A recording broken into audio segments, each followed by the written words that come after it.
Start this clip now. Many of us have been affected by the crisis happening in the world today, but something wonderful is happening, even as we speak.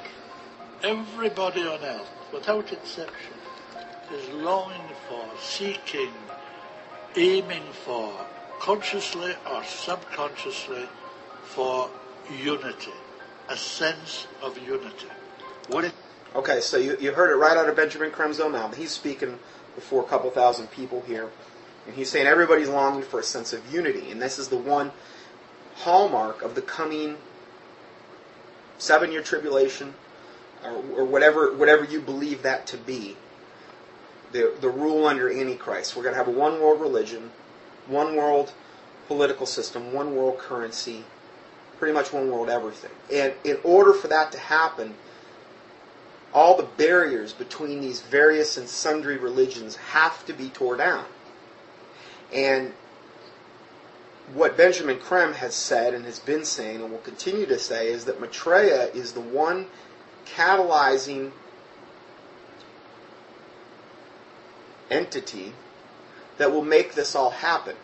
Most likely this is going to come through a lot of traumatization to humanity in order to bring them to a point where they will be receptive to his teachings and this unity.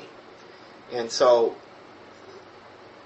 we'll go ahead and go further. Cooperation could truly replace competition in every sphere of life. The competition which surrounds and controls everyone today is the very opposite of unity and trust. According to British author Benjamin Creme, Maitreya, a teacher of extraordinary stature, is here in the world to inspire us to make the fundamental changes that will usher in an unprecedented golden age of brotherhood and justice.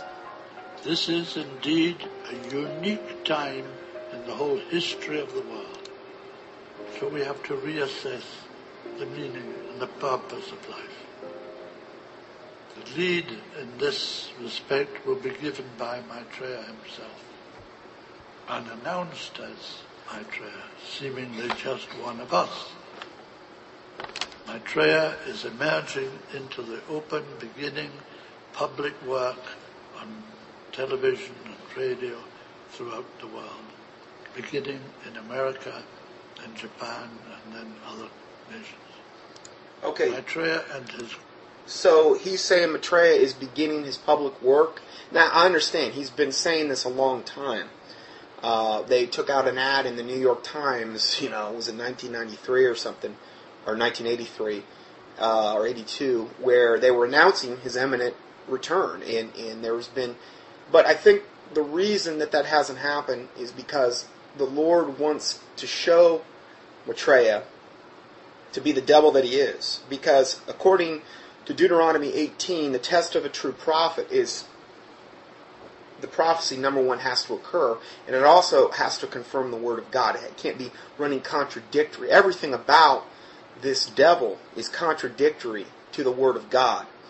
And I believe God's shown him to be really a fool, because Benjamin Creme has predicted his imminent return, or his imminent appearance, so many times, and yet it hasn't come to pass. Now, I do believe it's a matter of time before it does.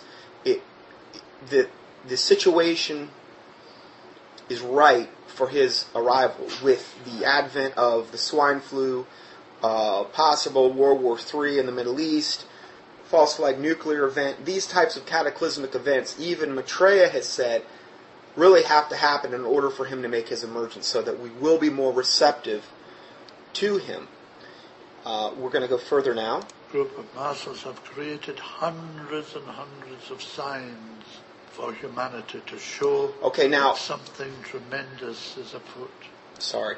What he's doing here is in this video, and I will give you, there's a link to this video, you can go watch it.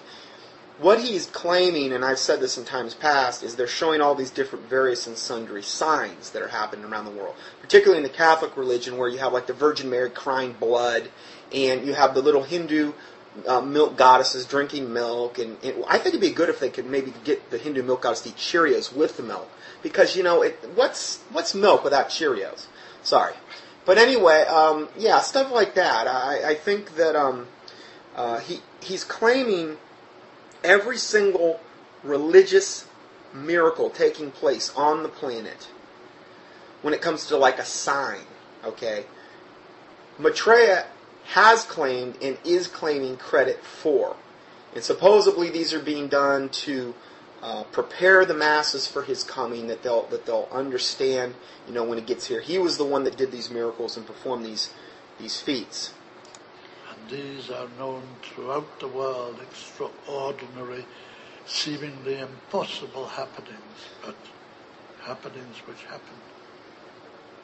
The latest of these signs, pointing to acting as a herald of Maitreya, is a new star-like object which has appeared all over the world. Looks like a star, only bigger and brighter and nearer, tremendous brilliance and changing colour and moving. But it appears as a star. When Jesus was born 2,000 years ago, a star appeared in the heavens, which, according to the Christian teachings, guided 3 wise men from the east to Jerusalem, Bethlehem, the Holy Land, where they followed it every day, and it stopped over the birthplace of Jesus. Well, that was a star, but it wasn't a star, not a real star. Stars don't work like that. Are set in the heavens and billions of miles away. That star,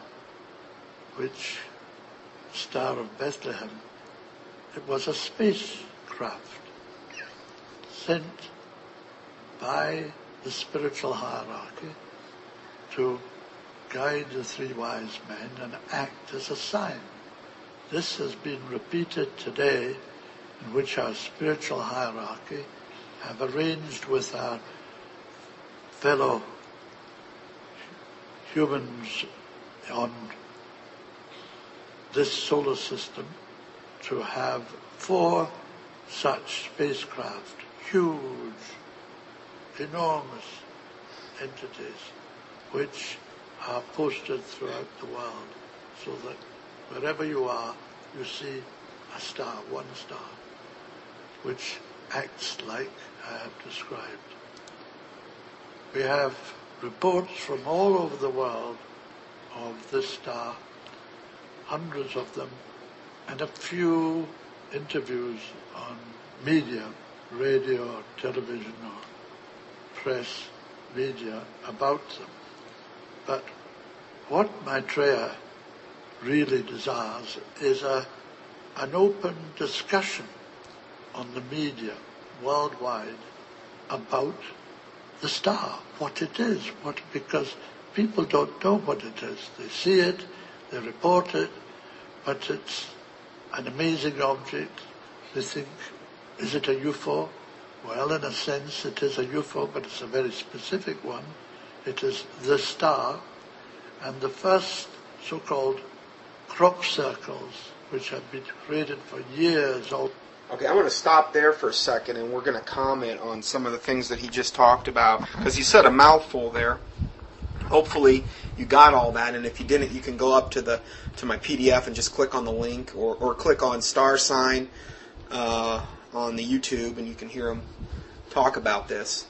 But yeah, he said a mouthful there. Basically, what he was saying is that the Star of Bethlehem was a spaceship, okay? And that the 3 wise men followed this, and that he said stars don't work this way. If the 3 wise men, okay, that he's in reference to, if there's a star in the sky and it's a fixed point that they're following every night, God can arrange that so that wherever they're coming from, they end up getting to Bethlehem. Why is that such a hard thing to comprehend? Okay, if they're following a fixed point in the sky every night and it ends up, but again, he's trying to play head games here in order to convince you that had to be some type of starship, okay, which is absolutely